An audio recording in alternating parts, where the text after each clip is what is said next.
Welcome back to the Shortcut Live. Yes, the entire team is here. We are dressed in pink suits, or at least that's something that we're doing tonight that we can't tell you about. So this is our daily live video show. We have main character energy for everything technology. I'm joined in the New York office with Max Bondano. We got Kevin Lee, and we got Adam Vajeska in the UK. And we are the #1 consumer tech site on Substack. That is without a doubt. And we are live daily at 1 p.m. Eastern, 10 a.m. Pacific. And we are taking your comments. We had 100,000 people tune in over the course of, what was it, last week? That was really cool. A great episode. And we're back with probably one of our main topics, which is PlayStation 6. That's just the big headline. And we have a little breaking news about that. It is breaking news. There we go.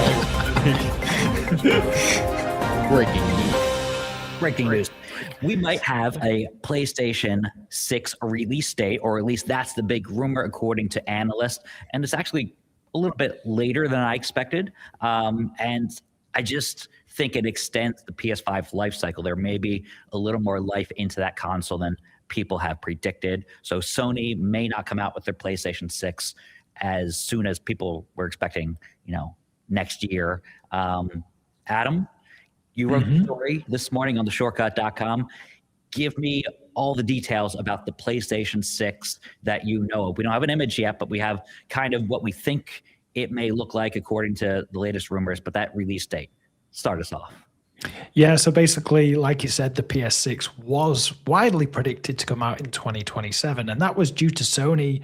I think it was like last year basically said that they believed that the PS5 was past like the mid-cycle point. And to be honest, a lot of people were disappointed by that because, as you know, Matt, finding a PS5 when it launched was near enough impossible for so many people. What? But you helped thousands and thousands do that. So for a lot of people, the console generation started almost later than it should have done, which kind of warped the feeling of how long the PS5's been out. So now, according to David Gibson, who's a senior analyst at MST International, Sony are making so much money, they're expected to exceed their forecasts again. And that's basically made up their minds to say, we can get more juice or more cash out of the PS5. And I think a lot of people are happy with that. I feel like with the PS5 Pro just releasing last year, if it's a 2028 release date, that means the PS5 will be about 8 years old. If the PS6 comes out, the PS5 Pro will be 4 years old.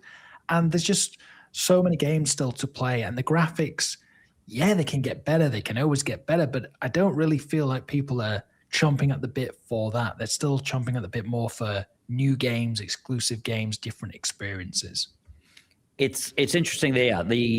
The previous rumors were based on Sony talking about that midlife cycle, and also TV manufacturers saying we expect the next generation of PlayStation to happen at this time, which was 2027 at that point.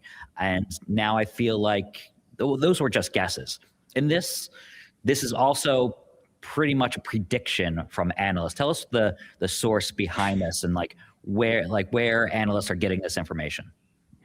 Yeah, like I said, it's basically due to the fact that Sony is making so much money off the PS5. Even though the PS5 price has gone up from $499 when it launched to $549, PS Plus subscriptions are expensive now. The games are $70. This is the most money Sony has ever made in a PlayStation generation by a long shot. And you've got to remember, the best-selling PlayStation is the PS2. But when you add in the subscriptions, the games, the accessories, the VR headset, you name it, they're making so much money still. So extending it out to 2028 makes sense. And I just think the appetite for the PS6, yes, there'll always be someone who wants the latest and greatest thing. I just don't think it's there yet. It doesn't feel necessary yet. And like you said, usually we have, TVs will drive it with 4K resolutions or just HD in general. 8K's not really been adopted much. That's not really going somewhere. So it's gaming's in an interesting place. There's not really that driving force, which usually makes sense for people to go, I need the next console because I have the latest TV. We're kind of in this weird halfway house of give me GTA 6. That'll keep everyone quiet for a while. And then if the PS6 was right around the corner, it's like, well, I'm still playing GTA 6 on the PS5. Do I need the PS6? Right. It looks good enough, especially because that game is going to be a banger. So that makes sense. And for those people who want a bit more performance and a bit more resolution and a bit more frame rate, there's the PS5 Pro. That is there. So, yeah, it's a strange one. Two things for you, Adam. One, I swear my PS5 said it had 8K right on the box before they kind of like just took that away. It did have that marketing there. So you saying that 8K is not a thing. 5 years ago, almost, it's going to come up to 6 years ago, they were marketing heavily that this could do 8K.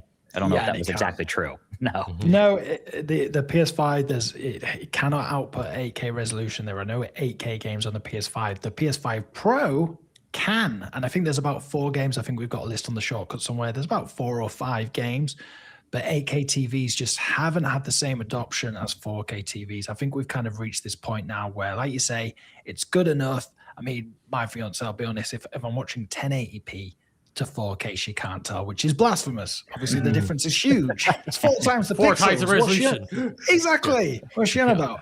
But it's true. I think 4K is the sweet spot, particularly as graphics are now being able to catch up with that and power that 4K resolution, because that was a big, stumbling block for consoles as well. And yeah, the 8K can't do 8K, the PS5, and that's why they very quietly removed it from the box to never speak about it again. But you're right, it was on there. Yeah.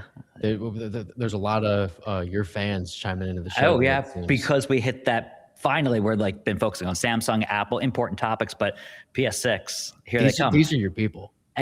This is your crowd. Welcome back. Thank you so much for the comments. Everybody's chiming in. Thank you for helping them buy a PS5. I always appreciate that coming back. And this is a daily live show about consumer technology, the only one on the internet starring Matt, Max, Kevin, and Adam.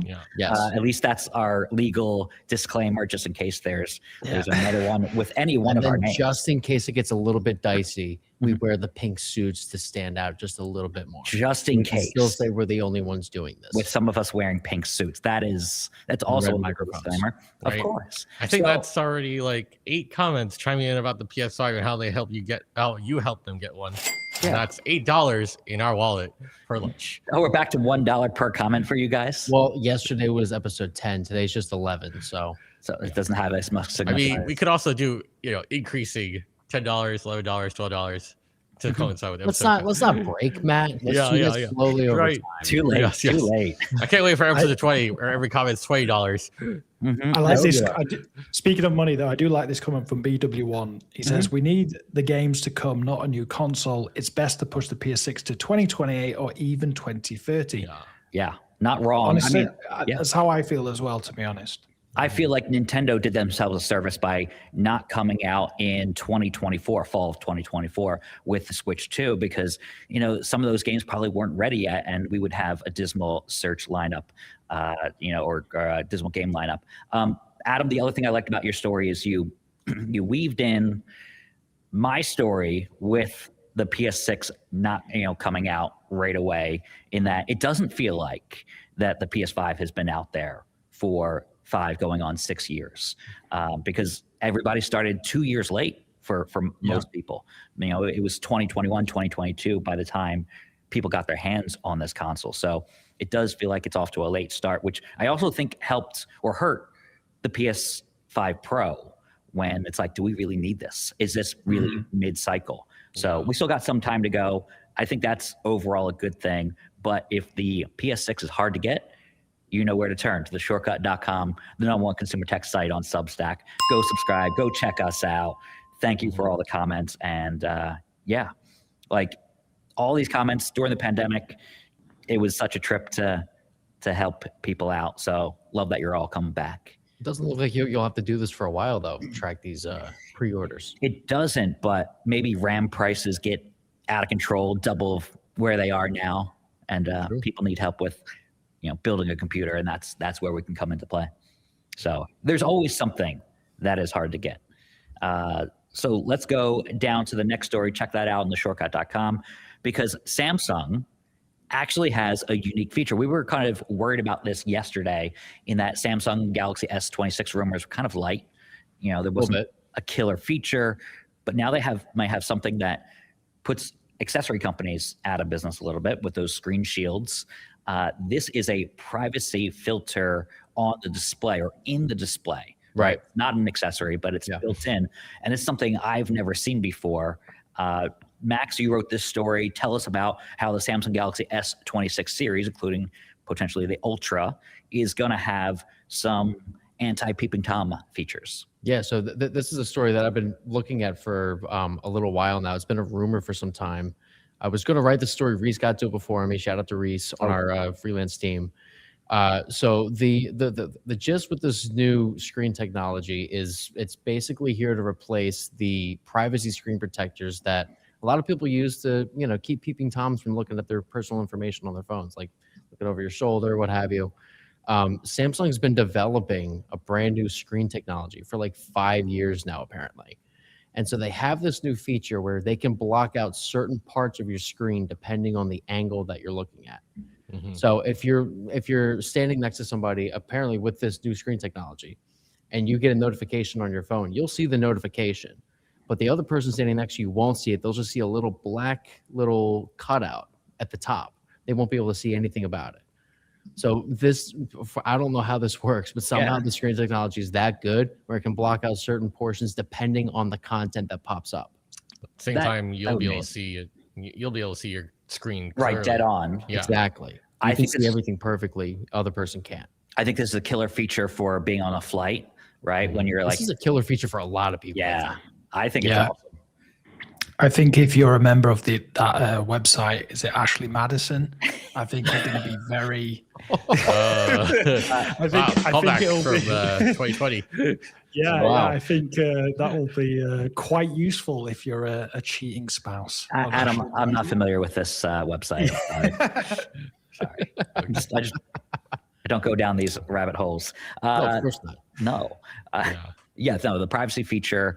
Samsung has a company. It's technically a separate company than Samsung Electronics, but it's Samsung Display. And every year we go to Mobile World Congress or CES, we see them have tons of interesting technology, bendable, foldable, flexible, all these displays that they sell to anybody, right? Not just Samsung, but obviously they want it in Samsung phones.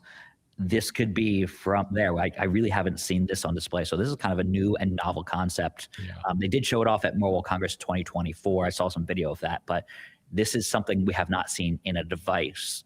And it's super interesting. The fact that it may be on an app level is just mind-boggling, right? It's kind of a killer feature. Like this is just one of those things where I think everybody can sort of utilize it to some extent. If you just want like your email hidden or your text messages hidden when they come in on your phone, you don't want to turn off the notifications, but you don't want other people to see it. You can just turn on the privacy protector. Right. It's so interesting to me how this works. You know what? How I want it to work is sometimes when I'm like, let's just say, take an iPhone for all the non-Samsung people to kind of get it.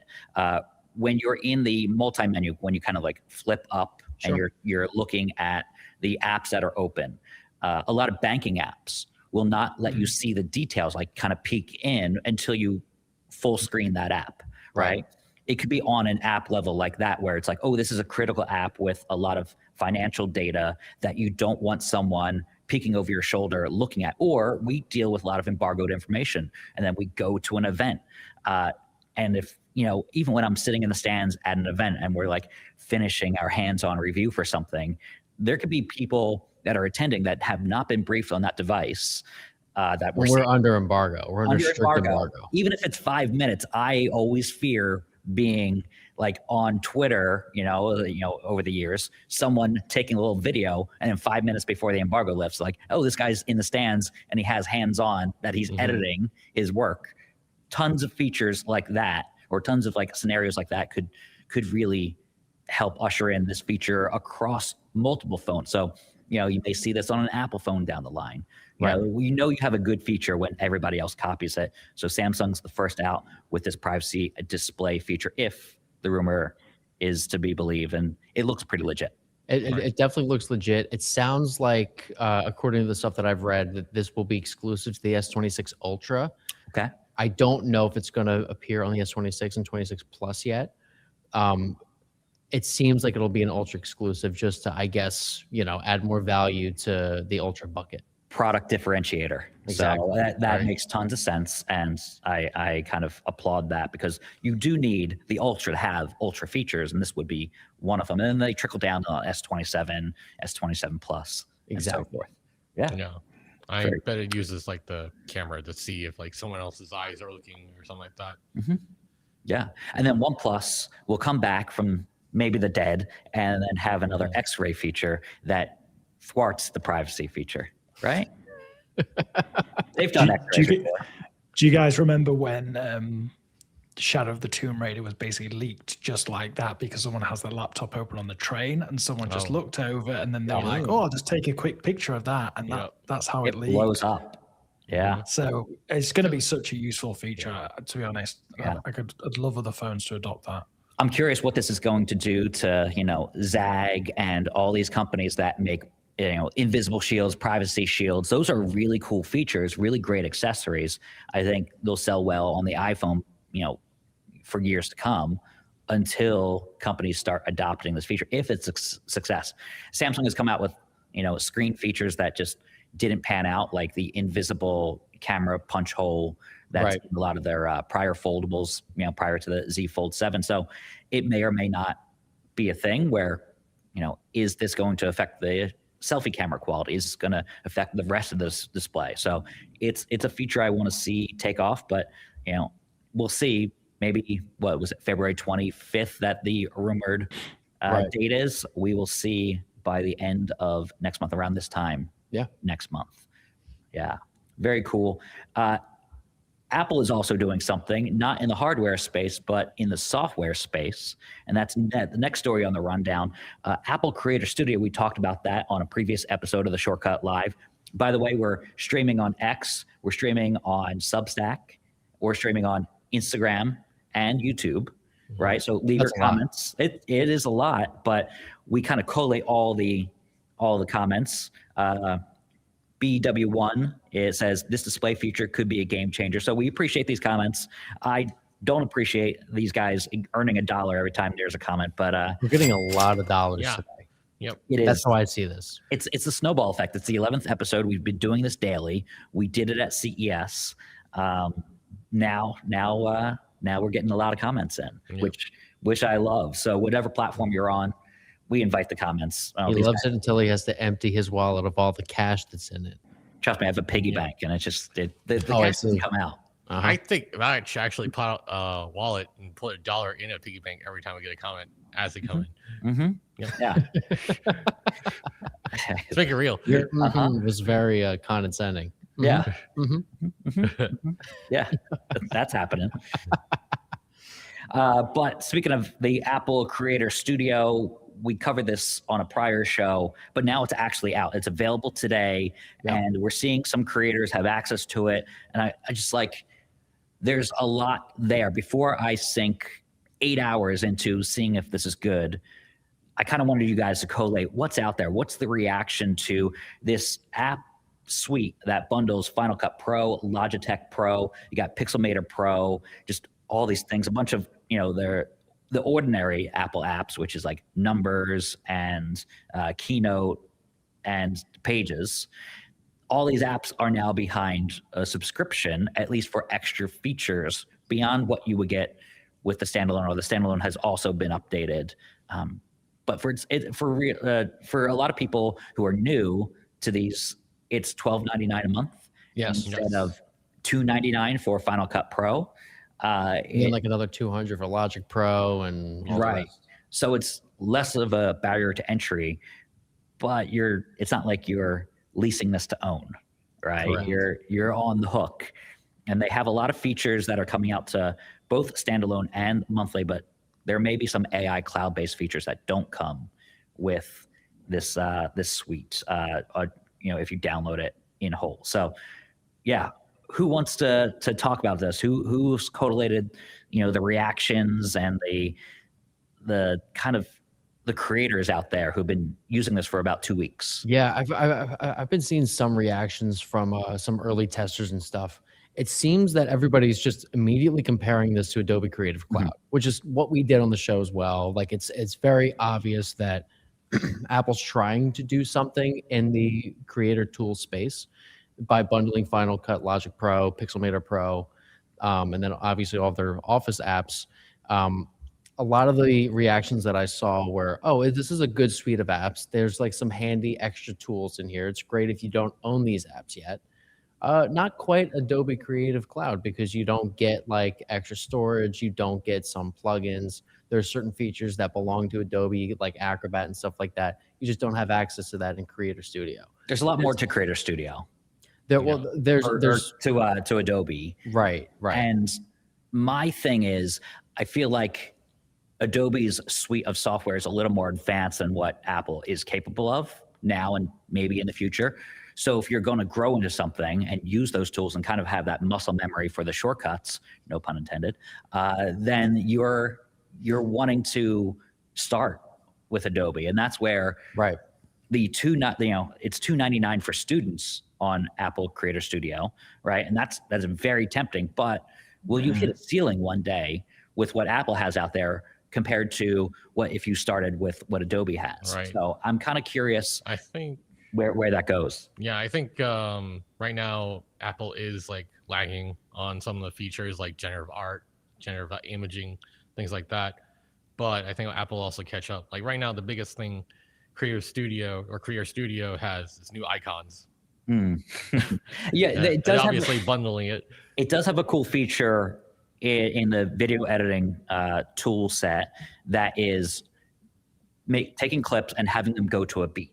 Yeah. Right. Stuff like that's AI powered. It's like, oh, that's a good use of AI, right? Where I can spend all the time doing that manually. A lot of people don't know how to do that, but they see that other creators are making those videos and they rallied around that idea. Apparently that is available both on the full version. So if you own Final Cut outright and subscribe, if you subscribe, you'll have it either way. But there's features, it sounds like, that are not going to come to the full version eventually, or if you got to pay, you got to pay $12.99 a month. Yeah, I think the biggest feature is like this universal search that'll help you collate everything. Yeah. And also like Adobe Cloud, one other thing they have that you may never use is they have cloud storage. You get like 100 gigabytes or something like that. I have maxed out my 100 gigabytes of already cloud. Oh, I did this years ago. Absolutely. I use it all the time because I keep all of my Lightroom edits up there. Right. So they all get stored up there. Exactly. So I did try to pull them all down. I could not do that. So I'm trying to like free it up because it barks at me every time I open up Lightroom. Oh, yeah. That's funny. Yeah. It's a little bit annoying. Yeah. Pixelmator Pro does not yet bark at me when I make edits. Not yet. It's all stored locally. Right. Yeah. That makes sense. I feel like I'm so geared to Adobe, and like you mentioned Lightroom, that I know how to edit photos really well in Lightroom. I know all the sliders and everything. So this is Apple Creator Studio is more for people who don't have that muscle memory. Yeah. It feels almost like the iPhone almost, doesn't it? It's a really accessible, easy to learn. If you're in the Apple ecosystem, these are the apps you're going to use, particularly like you say with the student deal. I mean, I can't tell you how long I was using Pages for. And then you realize not many people use Pages. Why am I using Pages all the time? And it didn't used to auto save your work. So I lost like a dissertation doing that. So that was good. Thanks for that, Apple. But I can see a lot of people if you want to get into the creative industry, you want to start learning. I think Adobe is obviously more powerful, has more things, but it's more intimidating, takes more time to learn. I think this will tick a lot of boxes for people. The thing I feel like Apple had had a lot of creators in to mess with these features, to learn them. I think one advantage Adobe has is anytime I don't know something, kind of like Adam mentioned, there's somewhat of a learning curve, I can just Google anything and there'll be a YouTube video, there'll be some sort of tutorial that, because there's so many Adobe creators out there, they've done over the years. Maybe it's 3 years old, maybe it's from last month.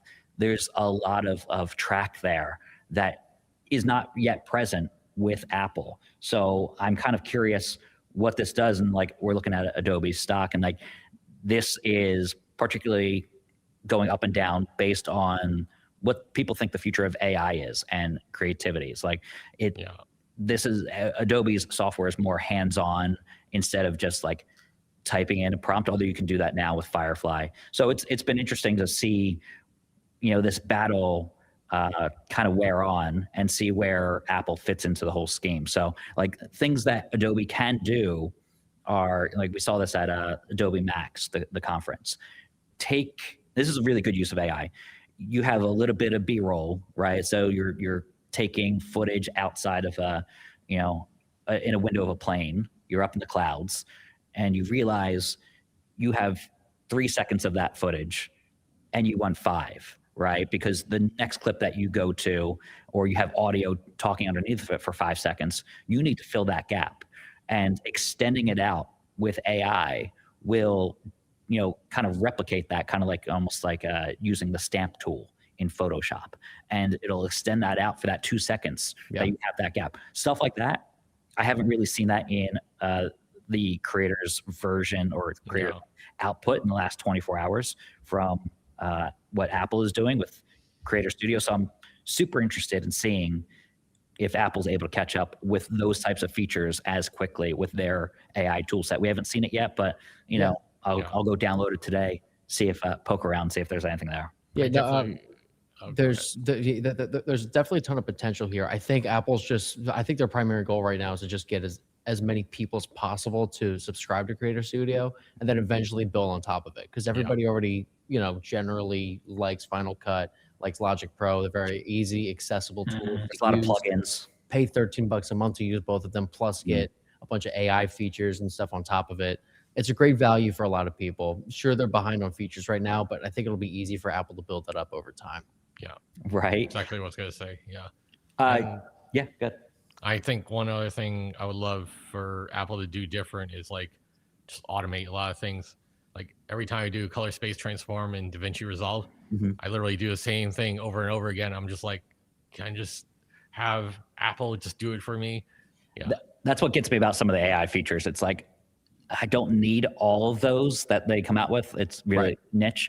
And it's some of the programmatic stuff. Something I talked to Adobe about, and I kind of put a bug in the area the first time I went to their Adobe Max London event, was when I save stuff, it's either in a Photoshop file, PSD, it's in JPEG or a PNG, and they have so many options. They have a Pixar option. They have JPEG 2000, JPEG 2000. Who is using that, right? There's so many options. So I just wanted a quick and default list, streamline the process for me. So kind of what Kevin was talking about, like that's where sometimes we don't need advanced AI features. Airtable does the same thing. It's like, I just want to be able to use it to my specifications and my needs. I know they're trying to cater to everybody, but at least let me slim down some of those file names in your very advanced creative suite. So we'll see who wins this war. But we're going to get to the story after this next story. We're going to talk about why Apple is maybe trying to amp up their services, trying to offset some losses or some price increases. But before that happens, that's what we call a tease. We're going to talk about Adobe.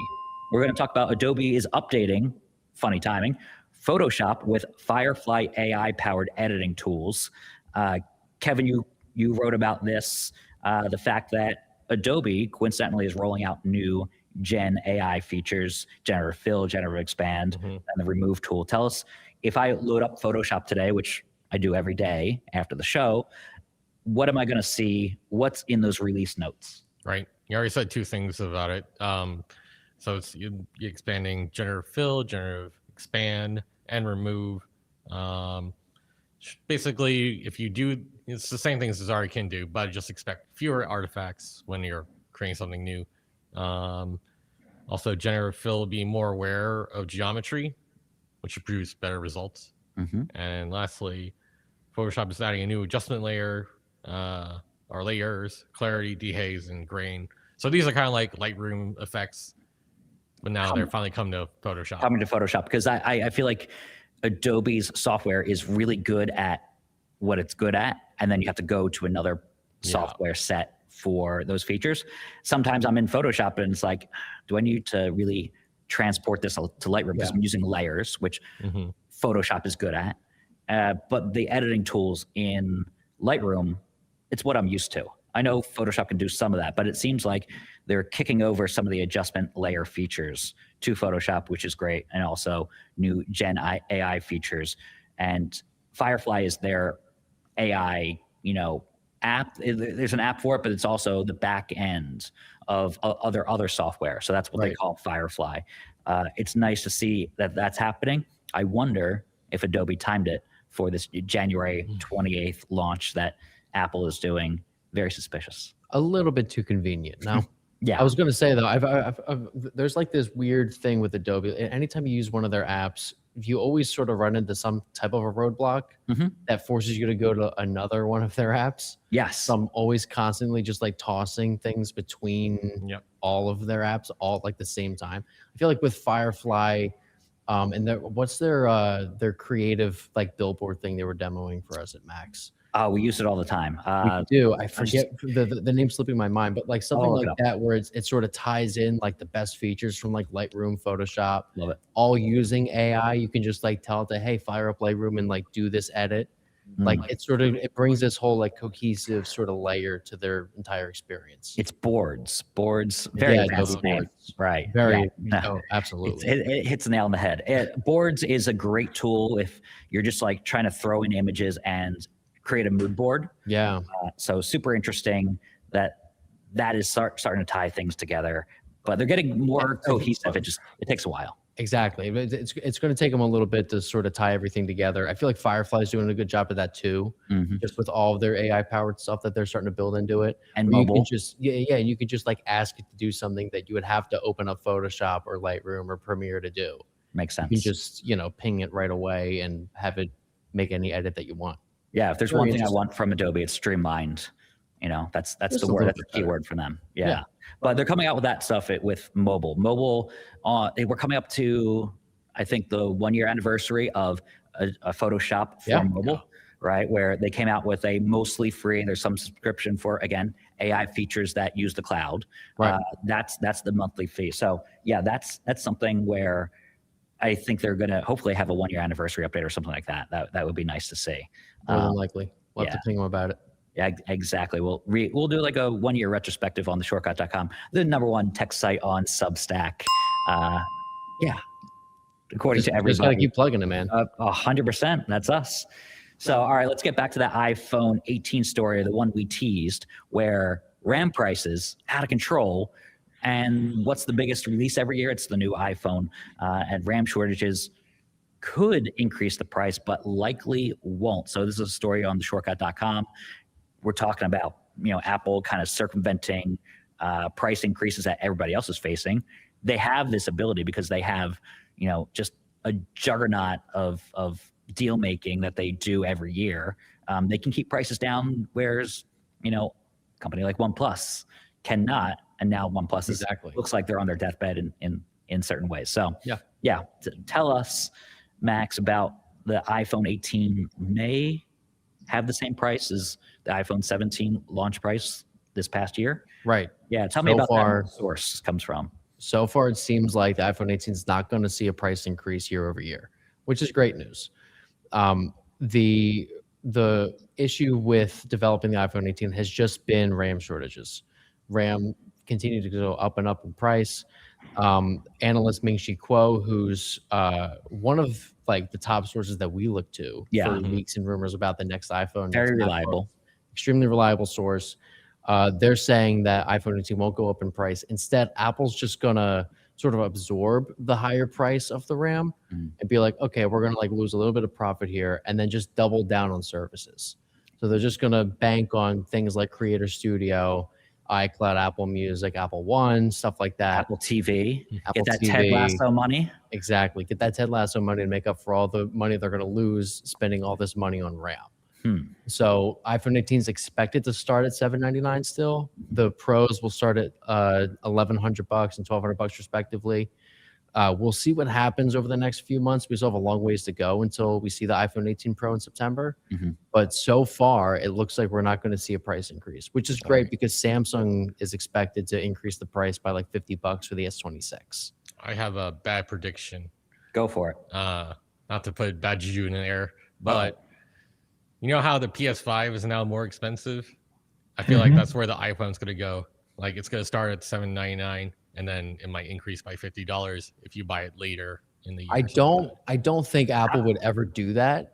I think that's just a bad marketing move. One of the things they have done, and it's a smart play, it's why they keep the iPhone 17 and the SE 2, 3, etc. around, is that they differentiate the storage size. So your basic, 128 or 256, depending on what it starts at, has a particular price, and then it increases from like one storage size up much more than it would have in prior years. So the gap is a little bit larger. That's how they can make a couple extra bucks on each iPhone that they sell.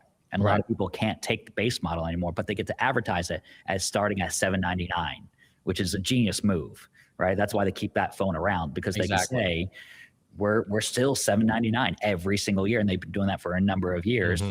It's a smart idea to have that base model for that reason. It gets, that when they have that giant number up there, it's like, we haven't increased, and yet other players out there have. Right. So I think that could be where they have a little bit of wiggle room, is that your storage size increase will cost you, but maybe not the person who needs the entry level version. Yeah, this definitely seems more of like just a good graces marketing play than anything else. Like if Apple can just maintain the same price year over year, despite inflation, RAM shortages, what have you, rising AI costs. They just signed the big deal with Gemini for $1 billion a year to license their technology. Now, Apple's investing more and more into the iPhone experience.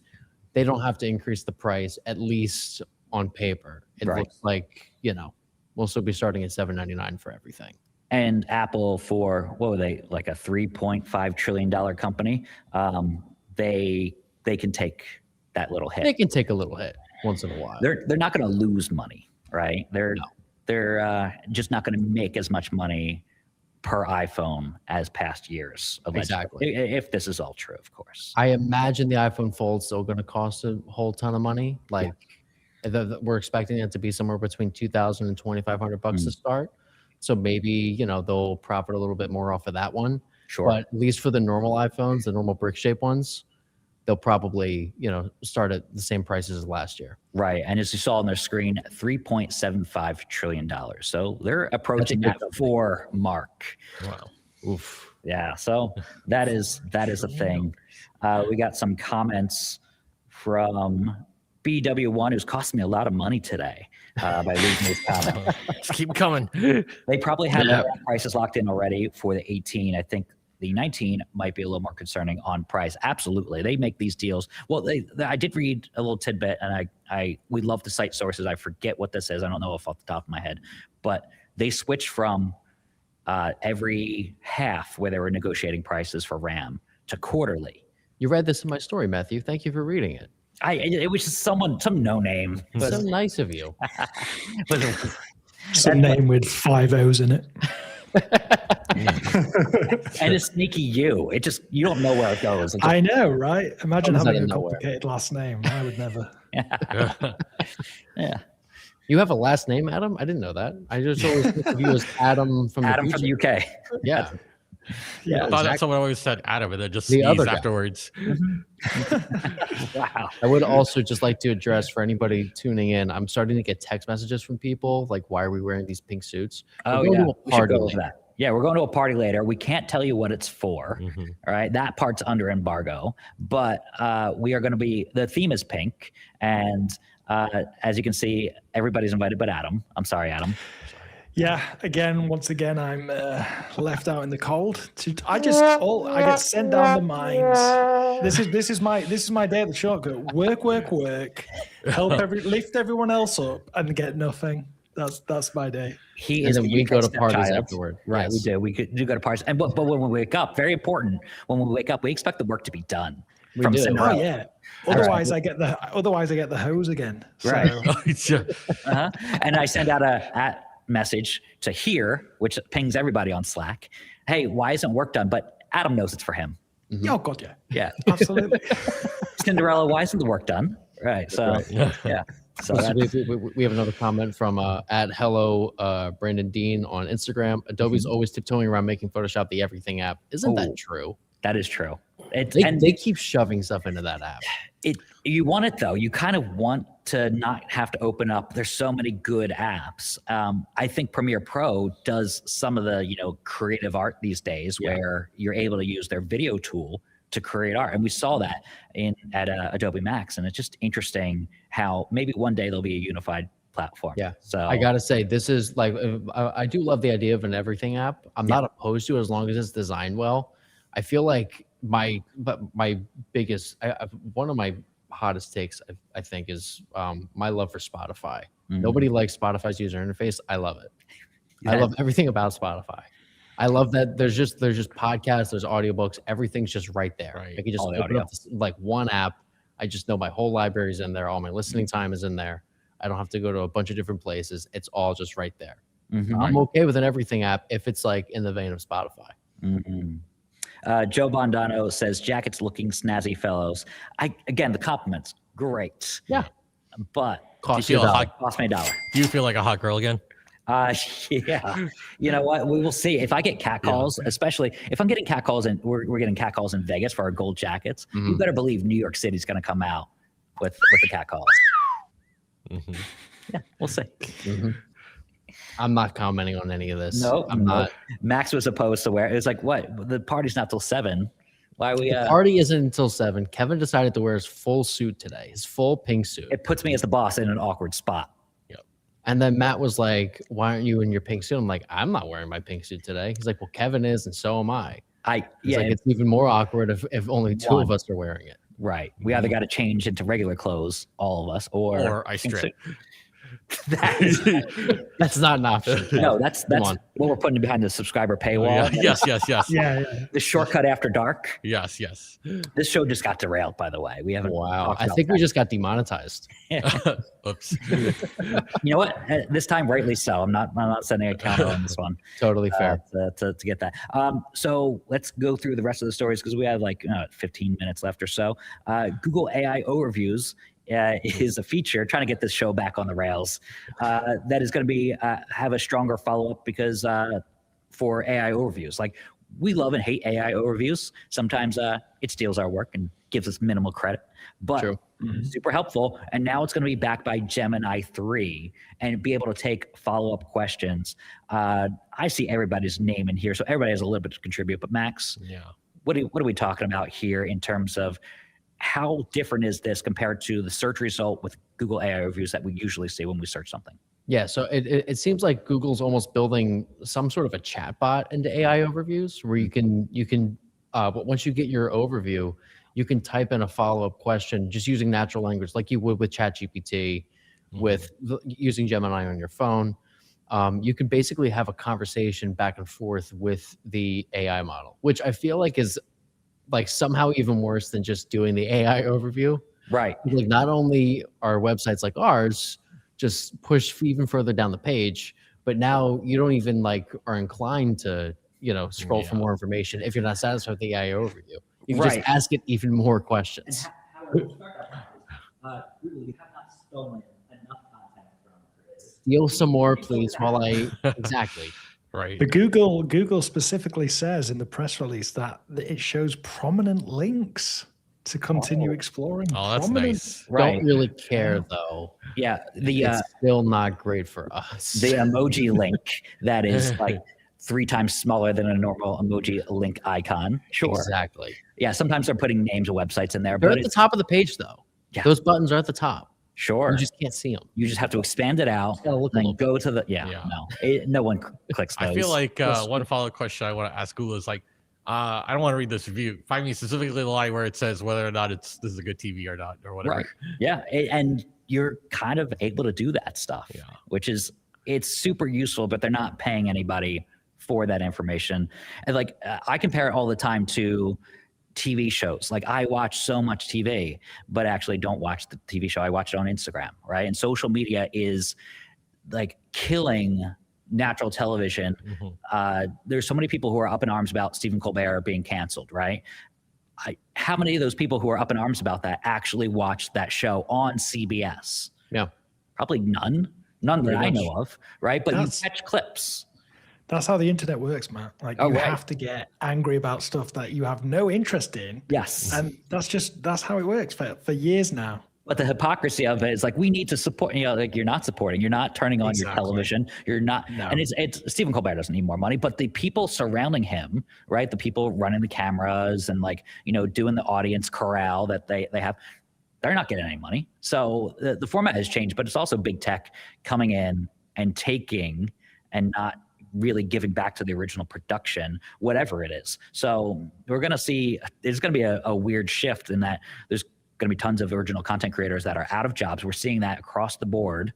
And that's why we are doing this, because I'm going to say it's AI proof for now, at least the next 10 years. Live video is what we're doing. I've been secretly training an AI model on just Right you, now. so that at least we can swap you out with the computer.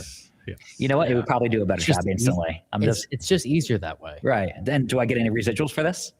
No, No. Say that's No. that's not. You're part of the not. You're agreement. not Mark Hamill. You're not Princess Leia. Yeah. Will Carrie I have to Fisher. pay $1 per comment still? $2. Well, Yes. it's- You're paying for two things now: yourself and the AI version of yourself. Makes sense. Going down like a sinking ship. All right. Speaking of going down like a sinking ship, Amazon Go and Amazon Fresh stores are closing as Amazon focuses on grocery delivery and Whole Foods. So Amazon Fresh is not closing online. That's a service I use, and it's pretty helpful. They're always raising the minimum, so it's at $100 now for free delivery. Whole Foods, that is something that Amazon bought years ago, and A long time ago. yeah, and it kind of makes sense because they have these differentiating, online services: Amazon Go, Amazon Fresh, or like they have it in physical locations now. They have one or two in Manhattan. Yep. Not a lot, but it just makes sense because when I do my returns and I do my, in-person shopping, there's a Whole Foods there that does all of that because it's Amazon owned. So it kind of makes sense that they're getting rid of these stores. Maybe some of them will turn into Whole Foods, but yeah, just kind of take us through what is happening with Amazon and why they're doing this. I think from my perspective, makes sense. I don't know if they have the official reasoning. No, I think it makes a lot of sense. I think Amazon's just seeing far more growth with Whole Foods.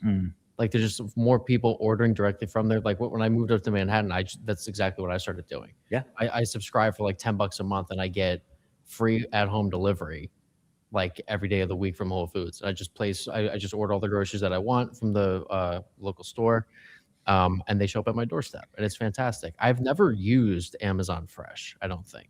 I use Amazon Fresh all the time, so I have that same thing. But Yeah. there's a minimum if you're not paying that $10 per month, Exactly. right? And I go back and forth whether or not I should subscribe to that because Amazon Fresh already has a subscriber technically with my Amazon Prime subscription. Yeah. It's very useful.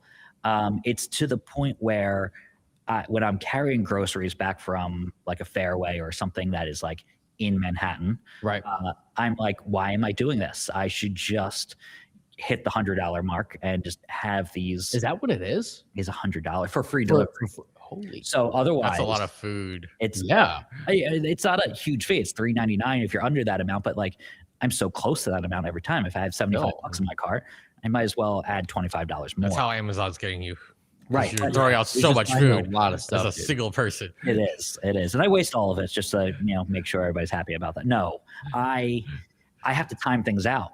Like, am I going to actually use this? Am I here? Which actually prevents me from using Amazon Fresh nearly as much. So it's a thing where I think that makes more sense. Though they're probably banking more money off the online service than an Amazon Go store and Amazon Fresh store, and having the brand of Whole Foods be. I was going to say, I think Whole Foods is the real kicker. They're going to open up 100 more Whole Foods stores over the next few years. So it seems like they just want to double down on the Whole Foods brand. And everybody knows Whole Foods. There's an entire South Park episode about it. Like you've reached pinnacle America when you're having a South Park episode. That's right. They're also like increasing their delivery methods. Like they don't just have trucks anymore. They want to do flying drones. You also start to see these like weird pedal operated bicycle cart things. They're everywhere. Yeah. So yeah, Walmart's doing that. So it's like always Amazon and Walmart and locked in that drone battle right now. It's very, very interesting to see. Right. Whenever I see people, like it's become so popular to get your groceries delivered in New York that when I see people having, you know, groceries in their hand, I'm like, what happened to your service? Did it get canceled? Right. It's kind of like when I see people walking in California, I'm like, oh no, what happened to your car? Right. It doesn't happen very often. Exactly. Right. So that was always my impression. I love walking, but in California, nah, not as much of a thing unless you're like in the inner city of like LA or San Francisco. Right. Anyways, that is my take on the Amazon Go stuff, Amazon Fresh. I kind of want to see if the one in Manhattan is closing very soon because like this announcement came out in the last 24 hours. More than likely. Yeah. I would bet. Yeah. But like it's Whole Foods and these Amazon Go and Amazon Fresh stores are a return depot, basically, like a little satellite place where you don't have to go to the UPS store. I think that's the real killer loss for a lot of people. It's like, I agree. Carry this package back. Yeah. Speaking of which, like Amazon I don't know if they fully killed it off, but like I can't return free packages to UPS anymore. I have to go to Whole Foods. So I think this is also part and parcel to that. Absolutely. Last story on the rundown. It is a new company, but a company you may be familiar with. Snap Incorporated is introducing a new company called Specs Incorporated. It's a subsidiary of Snap, so still owned, but it is focusing on, you guessed it, wearable technology. Yeah. So Max, take us through that because that's kind of not unexpected, but kind of a shift for them because it's not like the Meta glasses, right? Where we see that be very, very popular. They're prototyping things.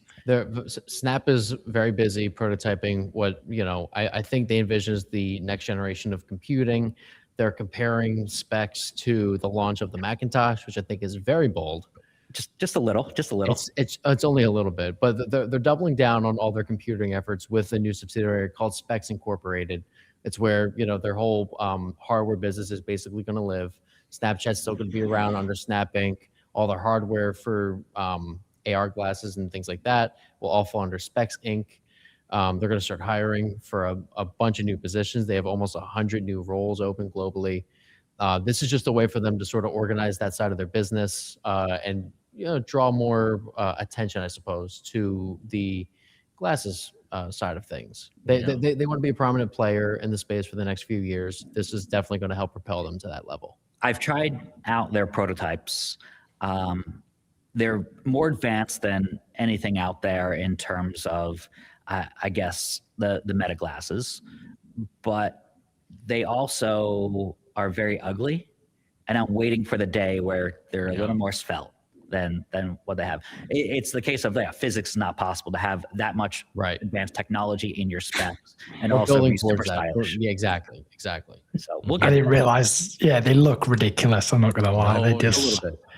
They kind of look like cataract glasses and then mixed with like Geordie LaForge of Star Trek. It's really weird. Look, it's early days, man. Okay, they're getting there. Oh yeah, I get that, but yeah, no one's wearing those looking cool. I will say, like, they definitely don't look cool, but I feel like they're sort of the closest to normal looking glasses with like Vision Pro-esque experiences built into them, which I think is very exciting.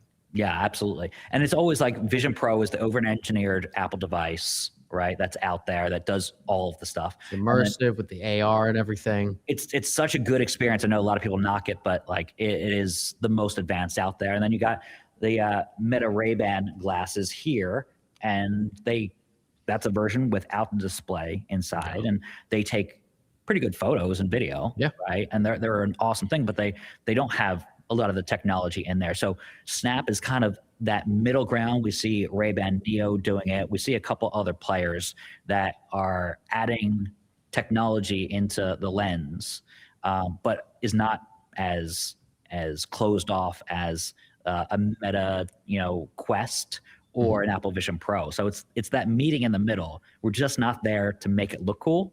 I'm wondering if Apple is going to be the first player to do that because they're rumored to come out with some specs of their own. It is a race to the middle.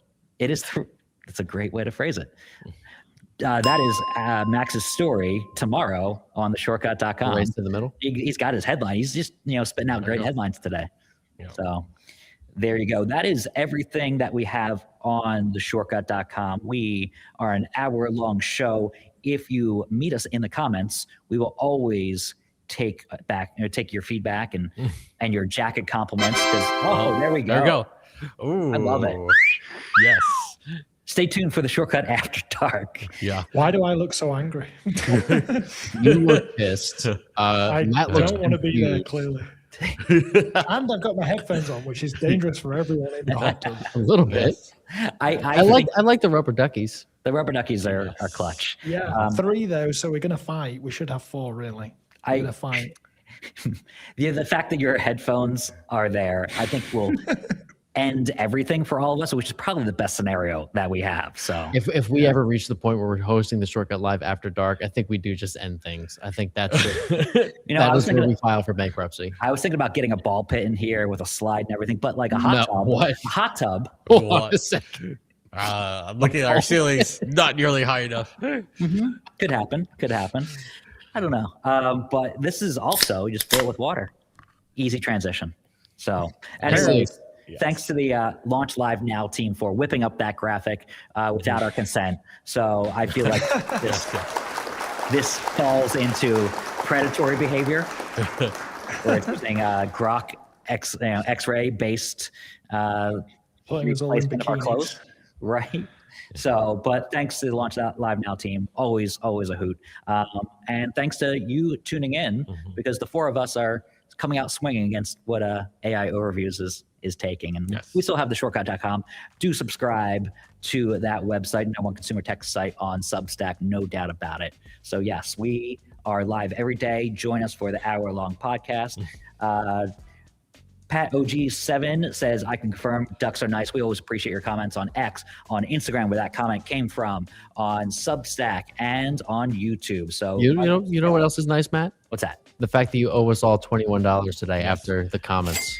21. We got 21 comments today, $21 to everybody's pockets. Good day for Cinderella, I tell you. I think so. yeah. I'm getting a with nice that- lunch out of this. With that Yes. UK conversion rate, Adam is making bank. Oh, right? there's $22. 22. Yes. Yeah.